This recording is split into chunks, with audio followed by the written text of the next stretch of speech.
റജബിന്റെ എല്ലാ വ്യാഴാഴ്ചയും മഗ്രിബ് നിസ്കാരം കഴിഞ്ഞ് ഇന്ന് റജബാണ്, ഇത് റജബിന്റെ വ്യാഴാഴ്ചയാണ്. ഇന്ന് മുതലാണ് പതിവാക്കേണ്ടുന്നത്. ബിസ്മില്ലാഹിർ റഹ്മാനിർ റഹീം. ഇന്നാ അഅതൈനാകൽ കൗസർ ഫസല്ലി ലിറബ്ബിക വൻഹർ ഇന്ന ശാനിഅക ഹുവൽ അബ്തർ. എപ്പോഴാ ഇത് ചൊല്ലേണ്ടുന്നത്? ഇന്ന് മഗ്രിബ് നിസ്കാരം കഴിഞ്ഞിട്ട്. ഇന്ന് വ്യാഴാഴ്ച, ഇന്നത്തെ ഈ ദിവസം വ്യാഴാഴ്ച മഗ്രിബ് നിസ്കാരം കഴിഞ്ഞ പാടെ ഈ സൂറത്ത് ഒറ്റ തവണ ഓതിയാൽ മതി. ഒരു തവണ ആരെന്നൊരാൾ ഓതുന്നു സൂറത്തുന്ന് ലഭിക്കുന്നതാ പ്രതിഫലം ആദന്ന്. നഷ്ടത്തിലല്ല ലാഭമാ നിനക്കിന്ന്, മലക്കിന്റെ സാന്നിധ്യത്തിലായാൽ നന്ന്. പരിശുദ്ധമായൊരു മാസമാ റജബം, ചിന്തിച്ചു നിന്നാൽ നിത്യവും അത് നന്ന്. ഓതുന്ന ഖുർആനിൽ നീ 2 സൂറ, അത് നിനക്കകിലം മെച്ചമാണെന്നോരാ. ഖുർആനിലെ 2 സൂറത്തുകൾ, ഒന്ന് സൂറത്തുൽ മുൽക്കാണ്, 2 സൂറത്തുൽ കൗസറാണ്. ഒന്ന് തബാറക്കല്ലദിയാണ്, മറ്റൊന്ന് ഇന്നാ അഅതൈനാ. ഇല്ലേ? എന്നാൽ ഇന്നത്തെ വ്യാഴാഴ്ച ദിവസം, ഈ വ്യാഴാഴ്ച ദിവസം നമ്മൾ ഓതണം ഇൻഷാ അല്ലാഹ്. കൊണ്ടിരിക്കുന്ന എന്റെ പ്രിയപ്പെട്ട ഉമ്മമാര് ഉപ്പമാര്, ഇൻഷാ അല്ലാഹ് നാളെ വല്ലാത്ത മഹത്വമുള്ള വെള്ളിയാഴ്ച സമയമുണ്ട്. നാളെ ഇൻഷാ അല്ലാഹ് ഇതേ സമയത്ത് 2:30 മണിക്ക് തന്നെ നാളെ വെള്ളിയാഴ്ച അല്ലാഹുവേ റജബിന്റെ 1-ാമത്തെ വെള്ളി ചില ദിക്റുകൾ നമുക്ക് ഒരുമിച്ചിരുന്നു കൊണ്ട് ചെല്ലാറുണ്ട്. അതുകൊണ്ട് ഇൻഷാ അല്ലാഹ് ജുമുഅ നിസ്കാരം കഴിഞ്ഞ പാടെ ഞാൻ പെട്ടെന്ന് വരും. നിങ്ങൾ എന്നോടൊപ്പം ഒന്ന് കടന്നു വരണം. അല്ലാഹു നമ്മളെ കബൂലാക്കട്ടെ, അല്ലാഹു നമ്മളെ സ്വീകരിക്കട്ടെ. അപ്പൊ 2 സൂറത്തിൽ ഒന്ന് ഇന്ന് ഓതാനുള്ളതാണ്. എന്നാൽ അവിടെ റജബിന്റെ വെള്ളിയാഴ്ച സുബഹി നിസ്കാരം കഴിഞ്ഞാൽ അല്ലാഹുവേ ഒരു സൂറത്തൂടെ ഓതണം. റജബിലെ വ്യാഴവും റജബിലെ വെള്ളി നമ്മൾ മനസ്സിലാക്കണം. 2 സൂറത്തുകൾ നമുക്ക് നല്ലതാണ്. ഇന്നത്തെ ഞാനിങ്ങനെ ആവർത്തിച്ചു പറയണെന്നറിയോ? സമയമില്ലാത്തോണ്ടോ അല്ലെങ്കിൽ വിഷയമില്ലാത്തോണ്ടോ അല്ല. നിങ്ങൾ നിങ്ങളുടെ ജീവിതത്തിൽ കൊണ്ടുവരികയും നിങ്ങൾക്ക് അതിലൊരു പുണ്യം കിട്ടുകയും വേണം, അതിലൊരു സന്തോഷം നിങ്ങൾക്ക് ലഭിക്കണം. അതുകൊണ്ട് 1-ാമത്തത് സൂറത്തുൽ കൗസർ ഇന്ന് ഇൻഷാ അല്ലാഹ് നിങ്ങളൊക്കെ ഓതണം മഗ്രിബ് നിസ്കാരം കഴിഞ്ഞ്. 2-ാമത്തെ നാൾ സുബഹിക്കാണ്. അല്ലാഹുവേ ഏതാണ് ഓതേണ്ടെന്ന് എന്നറിയുമോ? ഇദാ ജാഅ നസ്റുല്ലാഹി വൽ ഫത്ഹ് വറഅയ്തൻ നാസ യദ്ഖുലൂന ഫീ ദീനില്ലാഹി അഫ്വാജാ ഫസബ്ബിഹു ബിഹംദി റബ്ബിക വസ്തഗ്ഫിർഹു ഇന്നഹു കാന തവ്വാബാ. അത്ഭുതമാണ് ഇല്ലേ? മഹാനായ ബഹുമാനപ്പെട്ട ശൈഖുനാ ഹദ്റത്തുൽ മുസ്തലിയാർ റളിയല്ലാഹു തആല അൻഹു പരിശുദ്ധമായ റജബിൽ ഇങ്ങനെ ഇരിക്കുകയാണ്. അപ്പോഴാ ഒരു പെണ്ണ് വരുന്നത്. എന്റെ ഉമ്മമാര് പഠിക്കാൻ പറയാണ്. ഈ പെണ്ണ് വന്നിട്ട് പറഞ്ഞു, തങ്ങളെ ഒരു കൊല്ലമായ എന്റെ ശരീരം മുഴുവനും വേദനയാണ്. എത്ര മരുന്ന് കഴിച്ചെന്നറിയുമോ? എത്രത്തോളം ചികിത്സിച്ചുവെന്നറിയുമോ? എത്രയോ വഴികളിലൂടെ കടന്നുപോയെന്നറിയുമോ? പക്ഷേ എന്റെ രോഗം മാറുന്നില്ല തങ്ങളെ. അതുകൊണ്ട് എന്തെങ്കിലും ഒരു മരുന്ന് പഠിപ്പിക്കുമോ? ഈ പെണ്ണ് വന്നിട്ട് ചോദിക്കുന്ന സമയം എപ്പോഴെന്നറിയോ? റജബിലാണ് വന്നിട്ട് ചോദിക്കുന്നത്. ഇതേപോലെ വ്യാഴാഴ്ച ദിവസം ഈ പെണ്ണ് വന്നിട്ട് പറയും, തങ്ങളെ ഞാൻ വരില്ലായിരുന്നു, ഞാൻ നിങ്ങളുടെ മുമ്പിൽ വരൂലായിരുന്നു. പക്ഷെ വന്നത് എന്റെ ശരീരത്തിന്റെ വേദന എനിക്ക് താങ്ങാൻ പറ്റാത്തത് കൊണ്ടാണ്. ശരീരത്തിന്റെ വേദന വല്ലാതെ അസഹ്യമായത് കൊണ്ടാണ്, എനിക്ക് താങ്ങാൻ പറ്റുന്നില്ല. അതുകൊണ്ടാണ് ഞാൻ വന്നത്. നിങ്ങൾ അതുകൊണ്ട് മഹാനുഭാവ എന്തെങ്കിലും ഒന്ന് പഠിപ്പിക്കണം, എന്തെങ്കിലും ഒന്ന് അങ്ങോട്ട് പറഞ്ഞു തരണം. ആ സമയമാണ് മഹാനുഭാവൻ അവിടെ നിന്ന് പഠിപ്പിച്ചു കൊടുക്കുന്ന, മോളെ നിനക്ക് ഖുർആൻ ഓതാൻ പറ്റുന്ന സമയമാണോ? അതേ ഞങ്ങളെ ഖുർആൻ ഓതാൻ പറ്റും. എന്നാൽ ഇൻഷാ അല്ലാഹ് നാളത്തെ വെള്ളിയാഴ്ച നീ സുബ്ഹ് നിസ്കരിച്ചാൽ ഇദാ ജാ നസ്റുല്ലാഹി വൽ ഫത്ഹ് വറഅയ്തൻ നാസ യദ്ഖുലൂന ഫീ ദീനില്ലാഹി അഫ്വാജാ ഫസബ്ബിഹ് ബിഹംദി റബ്ബിക വസ്തഗ്ഫിർഹു ഇന്നഹു കാന തവ്വാബാ. സൂറത്തുൻ നസ്ർ നീ ഓതണം. ഈ സൂറത്ത് നീ ഓതിയിട്ട് നിനക്ക് എന്താണോ സങ്കടമുള്ള സങ്കടം നീ അല്ലാഹുവോട് പറഞ്ഞേക്കണം. നിനക്ക് ഇപ്പൊ നിന്റെ ശരീരത്ത് വേദനയാണ്, ഇപ്പൊ രോഗമാണ്. എന്നാ നീ എന്ത് ചെയ്യണം? നിന്റെ ആ സങ്കടം മാറാൻ വേണ്ടി, ആ രോഗം മാറാൻ വേണ്ടി നീ അള്ളാഹിനോട് ഈ റജബില് നാളത്തെ വെള്ളിയാഴ്ച സുബ്ഹി നിസ്കാരം കഴിഞ്ഞ് ഈ സൂറത്ത് ഓതിയിട്ട് ദുആ ചെയ്യാൻ പറഞ്ഞു. ഹാദറത്തുൽ മഖ്ദരിയ റളിയല്ലാഹു അൻഹു ഓതാൻ പറഞ്ഞപ്പോൾ ഈ പെണ്ണ് നല്ല മനസ്സോടെ വീടിന്റെ അകത്തട്ടിൽ പോയി. സുബൈക്ക് നേരത്തെ എഴുന്നേറ്റു, അവിടെ നിസ്കരിച്ചു. സുബൈ നിസ്കാരത്തിന് വേണ്ടി എഴുന്നേറ്റിരുന്ന പെണ്ണ് നല്ല നീയത്തോടെ നീയത്തൊന്നാകെ പറഞ്ഞു പെണ്ണും ഇരന്നാനേ കണ്ണീര് ധാരയായി റബ്ബിനോട് ഉരത്താനേ ചൊല്ലിക്കരഞ്ഞതാ പാരിലാകെ നിറഞ്ഞാനേ വേദനയാലെ അരബായിന്ന് കരഞ്ഞാനേ. അള്ളാഹുവിനോട് ഓതുകയാണ്. അവിടെ നിന്ന് നല്ല മനസ്സോടെ പരിശുദ്ധമാക്കപ്പെട്ട സൂറത്തുൻ നസ്ർ ഓതി. നസ്ർ എന്ന് പറഞ്ഞാൽ സഹായം എന്നാണ് അർത്ഥം. അള്ളാഹുവിന്റെ സഹായം വരണം, ആ സഹായം കിട്ടണം എന്നുള്ള ചിന്തയോടെ പെണ്ണവിടന്ന് സുബ്ഹ് നിസ്കാരം കഴിഞ്ഞിട്ട് 7 തവണയാണ് ഈ സൂറത്ത് ഓതിയത്. 7 തവണ ഓതുകയാണ്. 7 പ്രാവശ്യം ഈ പെണ്ണി ഖുർആൻ ഓതിയിട്ട് സൂറത്തുൻ നസ്ർ ഓതിയിട്ട് കരഞ്ഞു. കരഞ്ഞു കലങ്ങുന്ന കണ്ണുകളോട് ദുആ ചെയ്തു. അല്ലാഹുവേ, എത്ര മരുന്ന് കഴിച്ചെന്നറിയുമോ? അല്ലാഹ് മാറുന്നില്ല റബ്ബേ, മാറുന്നില്ല റബ്ബേ. രണ്ടാമത് ഈ പെണ്ണിന്റെ മറ്റൊരു രോഗത്തെ പറ്റി പറയുന്നുണ്ട്. ഇന്ന് ചില സഹോദരന്മാർക്ക് ഉണ്ടാവുന്ന രോഗമാണ് ഞരമ്പുകൾ മുഴുവനും ഇങ്ങനെ വീർത്തു നിൽക്കുക. ഇന്നതിന് പറയുന്ന പേരാണ് വെരിക്കോസ് എന്ന്. വല്ലാത്ത സങ്കടമാണത്, വല്ലാത്ത പ്രയാസമാണത്. അങ്ങനത്തെ രോഗമുള്ളവർക്ക് അതിന്റെ വേദന അറിയുള്ളൂ. അങ്ങനത്തെ രോഗമുള്ളവർ നമ്മുടെ മജ്‌ലിസിലുണ്ട്. അവരുടെ രോഗങ്ങൾക്കൊക്കെ നീ ശമനം കൊടുക്കണേ അല്ലാഹ്, നീ ശമനം കൊടുക്കണേ അല്ലാഹ്, സങ്കടങ്ങളെ മാറ്റണേ അല്ലാഹ്.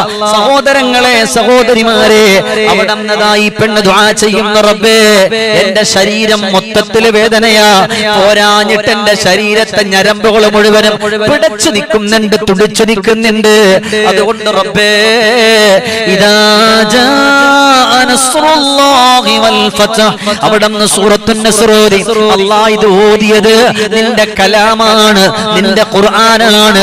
അതുകൊണ്ട് റബ്ബേ, എന്റെ ഈ രോഗത്തിന് ശമനം തരണേ അല്ലാഹ്. റജബിന്റെ 1-ാമത്തെ വെള്ളി, ആ 1-ാമത്തെ വെള്ളിയില് നല്ല മനസ്സോടെ നല്ല നീയത്തോടെ ഈ പെണ്ണ് ദുആ ചെയ്ത് നിസ്കരിച്ചവിടെ നിന്ന് വരികയാണ്. 6 ദിവസം പോലും ആകേണ്ടി വന്നില്ല. വർഷങ്ങളോളം മരുന്ന് കഴിച്ചിട്ട് മാറാത്ത ആ രോഗത്തിന് അല്ലാഹു ശമനം കൊടുത്തു. പക്ഷെ ആ പെണ്ണിന്റെ മനസ്സിൽ ഈമാൻ ഉണ്ടായിരുന്നു. ഞാൻ ഇത് ഓതിയാൽ എന്റെ രോഗത്തെ അല്ലാഹു മാറ്റൂ. നീ പെണ്ണിനറിയാം, അള്ളാന്റെ ഖുർആനാണ്. ആ ഒരു വിശ്വാസം വെച്ചിട്ടാണ് ഈ പെണ്ണ് ഓതിയിട്ടുള്ളത്. ആ ഒരു വിശ്വാസം വെച്ചുകൊണ്ട് ഓതിയപ്പോൾ ആ പെണ്ണിന്റെ അല്ലാഹു സുബ്ഹാനഹു വ തആല അവിടെ നിന്ന് സന്തോഷവും സമാധാനവും കൊടുത്തു. സന്തോഷവും സമാധാനവും കൊടുത്തു. അതുകൊണ്ടാണ് അവിടെ നിന്ന് നല്ല നീയത്ത് ഖൽബിന്റെ അകത്തട്ടിൽ വേണമെന്ന് പറഞ്ഞത്. എന്തിനാണ് പെങ്ങളെ? ഒരുപാട് പറയാൻ നമുക്കുണ്ട്, ഒരുപാട് പറയാൻ നമുക്കുണ്ട്. അസറിന്റെ സമയമായി കൊണ്ട് കടന്നു വരികയാണ്. അതുകൊണ്ട് ചുരുക്കിയിട്ട് വരികയാണ്. അല്ലാഹ് എല്ലാവരും എന്നോടൊപ്പം ഒന്ന് ചൊല്ലു സുബ്ഹാനല്ലാഹ്, സുബ്ഹാനല്ലാഹ്, സുബ്ഹാനല്ലാഹ്, സുബ്ഹാനല്ലാഹ്, സുബ്ഹാനല്ലാഹ്, സുബ്ഹാനല്ലാഹ്. പടച്ചവനെ, നല്ല നീയത്തോടെ ചൊല്ലുമോ? ഈ പെണ്ണ് ഈ സൂറത്ത് ഓതി 7 തവണ സുബ്ഹാനല്ലാഹ് എന്ന് ചൊല്ലി. ഈ സൂറത്ത് ഓതിയിട്ട് 7 തവണ സുബ്ഹാനല്ലാഹ്, സുബ്ഹാനല്ലാഹ്, സുബ്ഹാനല്ലാഹ് അങ്ങനെ ആവർത്തിച്ച് ചൊല്ലി. അല്ലാഹു മാറ്റിയാ മാറാത്തൊരു രോഗവുമില്ല. അള്ളാഹുവാണ് നമുക്ക് രോഗം തന്നത്, അള്ളാഹുവാണ് നമുക്ക് സങ്കടം തന്നത്, അള്ളാഹുവാണ് നമുക്ക് വിഷമങ്ങൾ തന്നത്. എന്റെ പൊന്നാര സഹോദരങ്ങളെ, എന്റെ പൊന്നു പെങ്ങന്മാരെ, നമ്മൾ എന്തിനാ പേടിക്കുക? ദുആ ചെയ്ത പല കാര്യങ്ങളും അൽഹംദുലില്ലാ പലതും അല്ലാഹു തആല സാധിപ്പിച്ചു കൊടുത്തു. ഞാൻ പറയാതെ നിങ്ങൾക്ക് തന്നെ അറിയാലോ. അതുകൊണ്ട് ഇതൊരിക്കലും വേറെ ഒരു പ്രോത്സാഹനത്തിനൊന്നുമല്ല. ഒരാളെങ്കിലും ഇത് ചെയ്താൽ അതിന്റെ പ്രതിഫലം അല്ലാഹു എനിക്ക് തരും. അതിന്റെ പ്രതിഫലം ഞാൻ ഈ പറഞ്ഞതിന്റെ കൂലിയെങ്കിലും അല്ലാഹു എനിക്ക് തരും. അല്ലാഹുമ്മ ബാരിക് ലനാ ഫീ റജബിൻ വ ശഅബാൻ വബല്ലിഗ്നാ റമളാൻ وفقنا فيه للصيام والقيام وتلاوة القرآن اللهم ربنا اغفر لنا وارحمنا ولوالدينا ربنا رب ارحمهما كما ربونا صغارا اللهم أغله علينا بالأمن والإيمان اللهم أغلنا علينا بالأمن والإيمان اللهم أغلنا علينا بالأمن والإيمان اللهم أغلنا علينا بالأمن والإيمان والسلامة والإسلام والتوفيق لما يحب ربنا ربنا لما يحب ربنا ويرضى ربنا وربك الله. അതുകൊണ്ട് ഇൻഷാ അല്ലാഹ് എന്റെ പ്രിയപ്പെട്ട മുഅ്മിനുകൾ എല്ലാവരും അങ്ങനെ നല്ലതുപോലെ ഈ മാസത്തെ മുന്നിൽ നിർത്തിക്കൊണ്ട് ദുആ ചെയ്യണം. നാളെ ഇൻഷാ അല്ലാഹ് വെള്ളിയാഴ്ച ജുമുഅ നിസ്കാരം കഴിഞ്ഞുള്ള ദുആക്ക് ഉത്തരമുണ്ട്. നാളെ 2:30 നമ്മുടെ ദാറുസ്സലാമിന്റെ പരിപാടി ആരംഭിക്കുകയും ഇൻഷാ അല്ലാഹ് കുറച്ച് ദിക്റുകൾ നമുക്ക് ചൊല്ലി മനസ്സറിഞ്ഞുകൊണ്ട് നമുക്ക് ദുആ ഇറക്കണം. അല്ലാഹു തആല സ്വീകരിക്കട്ടെ. റഹമായ പ്രതിഫലം അല്ലാഹു തആല നൽകി അനുഗ്രഹിക്കട്ടെ. അൽഹംദുലില്ലാഹി റബ്ബിൽ ആലമീൻ ഹംദൻ യുവാഫി നിഅമഹു ويكافئ مزيدا اللهم صل وسلم على رسولك سيدنا وحبيبنا ومولانا محمد. അല്ലാഹുവേ, ഞങ്ങളുടെ ഈ ഒരുമിച്ച് കൂടൽ നീ സ്വീകരിക്കണേ അല്ലാഹുവേ. പലരും പല ആഗ്രഹങ്ങൾ വെച്ചുകൊണ്ടിരിക്കുന്നവരാണ്. കടമുള്ളവരുണ്ട് റബ്ബേ, പ്രയാസമുള്ളവരുണ്ട് റബ്ബേ. അല്ലാഹുവേ, ഞങ്ങളുടെ ഈ മജ്ലിസിൽ ഞങ്ങൾ ദുആരന്നപ്പോ ക്യാൻസർ പോലത്തെ രോഗങ്ങൾ പോലും മാറിയെന്ന് അവരെ കൊണ്ട് നീ പറയിപ്പിച്ചല്ല റബ്ബേ. എനിക്കൊരു പവറുമില്ല റബ്ബേ. ഇതിലൊരുപാട് സ്വാലിഹീങ്ങൾ സ്വാലിഹാത്തുക്കൾ നിറഞ്ഞ മനസ്സോടെ ആമീൻ പറയുന്നുണ്ട് പടച്ചോനെ. അല്ലാഹുവേ, അവരുടെ ആമീനിന്റെ ബറക്കത്ത് കൊണ്ട് നമ്മുടെ ഈ മജ്ലിസിൽ എന്ത് രോഗമുള്ളവരാണോ, എന്ത് സങ്കടമുള്ളവരാണോ, എന്ത് വിഷമമുള്ളവരാണോ, എന്ത് ദുഃഖമുള്ളവരാണോ, തലവേദനിച്ചുകൊണ്ട് കഴിയുന്നവരുണ്ട്, മൈഗ്രെയിന്റെ രോഗമുള്ളവരുണ്ട്, അതുപോലെ ജന്നിക്കുത്തുള്ളവരുണ്ട്, അപസ്മാരമുള്ളവരുണ്ട്, ബ്ലോക്ക് വന്നവരുണ്ട്, വെരിക്കോസിന്റെ രോഗമുള്ളവരുണ്ട്, ഷുഗർ ഉള്ളവരുണ്ട്, കൊളസ്ട്രോൾ ഉള്ളവരുണ്ട്, അല്ലാഹുവേ ഓർമ്മശക്തി കുറഞ്ഞവരുണ്ട്, അങ്ങനെ പല രീതിയിൽ സങ്കടപ്പെടുന്നവരുണ്ട് പടച്ചോനെ. അല്ലാഹുവേ, അവരുടെയൊക്കെ സങ്കടങ്ങളെ മാറ്റണേ അല്ലാ, അവരുടെയൊക്കെ വിഷമങ്ങളെ മാറ്റണേ അല്ലാ. പടച്ചവനെ, ഞങ്ങളുടെ ഈ മജ്ലിസിൽ ഇത്രയും നേരം സംഗമിച്ച ഒരാളെയും നീ തട്ടിക്കളയല്ലേ അല്ലാ, നീ പാഴാക്കല്ലേ അല്ലാ, നീ ഖായിബാക്കല്ലേ അല്ലാ, നീ സ്വീകരിക്കാതെ ഇരിക്കല്ലേ റബ്ബേ. അല്ലാഹുവേ, നമ്മുടെ ഈ പരിപാടി തുടങ്ങിയ അന്ന് മുതൽ ഇന്ന് വരെയും ഞങ്ങളോടൊപ്പം കടന്നു വന്ന സഹോദരങ്ങളുണ്ട്, സഹോദരിമാരുണ്ട്, ചെറുപ്പക്കാരുണ്ട്. നിറഞ്ഞ മനസ്സോടെ വരുന്നവരാണ് അല്ലാ. എന്നെ കണ്ടിട്ട് വരുന്നവരല്ലല്ലോ പടച്ചവനെ. നിന്റെ ദീന് കേൾക്കാൻ വരുന്നവരാണ്, നിന്നെ പറ്റി ഓർക്കാൻ വരുന്നവരാണ്, നിന്റെ അദ്കാർ ചൊല്ലാൻ വരുന്നവരാ. യാ അല്ലാ, നീ സ്വീകരിക്കണം റഹ്മാനെ, നീ കബൂലാക്കണേ അല്ലാ. വർഷങ്ങളോളം വായിലൂടെ മൂക്കിലൂടെ ട്യൂബിട്ട് കൊണ്ട് കിടക്കുന്ന ഒരു രോഗം രോഗവും തരല്ല തമ്പുരാനെ. അല്ലാഹുവേ, ഈ കൂട്ടത്തിൽ മക്കളില്ലാത്ത ഒരുപാട് സഹോദരിമാരുണ്ട് റബ്ബേ. അവർക്ക് ആണും പെണ്ണുമായ മക്കളെ കൊടുക്കണേ അല്ലാ. ആണും പെണ്ണുമായ മക്കളെ കൊടുക്കണേ അല്ലാ. പടച്ചവനെ, റജബിന്റെ 1-ാമത്തെ വെള്ളിക്ക് അത്ഭുതങ്ങളിൽ അത്ഭുതങ്ങളുണ്ട് പടച്ചവനെ. അല്ലാഹുവേ, ഇൻഷാ അല്ലാ പടച്ചവനെ, നാളത്തെ വെള്ളിയിൽ ഞങ്ങളെ മുഴുവനും നീ എത്തിക്കണേ പടച്ചവനെ. അല്ലാഹുവേ, ഞങ്ങൾ ആരെയും മരിക്കുന്നത് വരെ ഒരു മനുഷ്യന്റെ മുമ്പിൽ പോയി കൈനീട്ടി യാചിക്കുന്ന ഒരവസ്ഥ തരല്ല റബ്ബേ. അല്ലാഹുവേ, മരിക്കുന്നത് വരെ കാല് തളർത്തി കിടത്തല്ല പടച്ചവനെ. കണ്ണിന്റെ കാഴ്ച കുറഞ്ഞവരുണ്ട് റബ്ബേ, അവരുടെ കണ്ണിന്റെ കാഴ്ച കൊടുക്കണേ അല്ലാ. അല്ലാഹുവേ, കരുണക്കടലായ അല്ലാ, രാജസയ്യിദാവായ അല്ലാ, ഞങ്ങളുടെ ദുആയ നീ സ്വീകരിക്കണേ അല്ലാ. അല്ലാഹുവേ, ഈ പരിപാടി മറ്റുള്ളവരിലേക്ക് ഷെയർ ചെയ്തു കൊടുത്തവർ, അല്ലാ എത്തിച്ചു കൊടുത്തവർ, പുതുതായി കടന്നു വന്ന സഹോദരങ്ങൾ സഹോദരിമാർ എല്ലാവരെയും നീ സ്വീകരിക്കണേ റബ്ബേ. അല്ലാഹുമ്മ റബ്ബനാ ആതിനാ ഫിദ്ദുനിയാ ഹസന വഫിൽ ആഖിറതി ഹസനതൻ വഖിനാ അദാബന്നാർ ബിറഹ്മതിക യാ അർഹമർ റഹീമീൻ.